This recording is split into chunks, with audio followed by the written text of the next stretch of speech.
सरकार ने इसके लिए कमेटी बिठाया और कमेटी ने रेकमेंड किया कि हम जो है माइनॉरिटी बच्चे जो भी पीएचडी करते हैं उनको 25,000 रुपए मंथली फेलोशिप देंगे।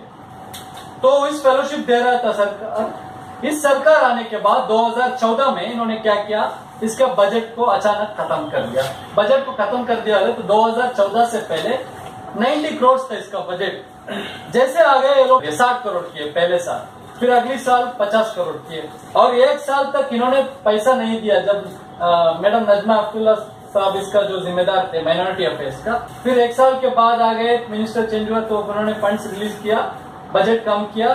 फिर अभी आके पिछले साल इन्होंने 2017 में कह रहे कि हम अभी नेट कंपलसरी कर देंगे। नेट कंपलसरी करने की वजह से पूरा जो मिल रहा था आसानी से वो जो है ऐसे ही खाली पड़ जाएगा और सरकार का जो पैसा बचेगा और बच्चों को स्कॉलरशिप नहीं मिलेगा। तो मौलाना आजाद नेशनल फेलोशिप को इन्होंने खत्म कर दिया। हमारे साथ है एसआईयू के नेशनल सेक्रेटरी तौसीफ अहमद।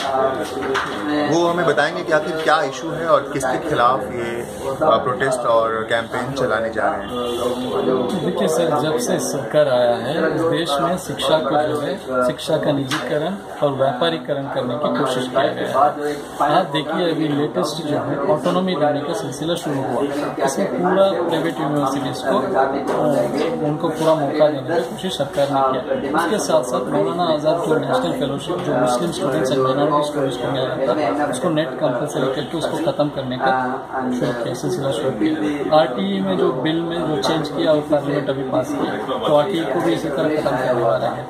और इस तरह पूरा शिक्षा का जितना इंस्टीट्यूशन है उसको पूरा खत्म करने की कोशिश कर रहा है एमएचआरडी। तो Students Islamic Organisation of India पूरा मुल्क भर में ये एक कारवां निकलेगा और इस कारवां जो है लोगों को एजुकेट करेगा और उनको अवेयरनेस लाएगा कि शिक्षा का जो कमर्शियलाइजेशन हो रहा है इस देश में उसके बारे में उनको समझाया जाएगा। कैंपेन कब शुरू हो रहा है? ये 25 तारीख को शुरू होगा। अगस्त 25 से सितंबर 10 तक रहेगा। अगस्त 25 तारीख को हम राजस्थान यूनिवर्सिटी से शुरू करेंगे और सितंबर 10 तारीख को दिल्ली एमएचआरडी के सामने एक बड़ा धरना प्रदर्शन होगा।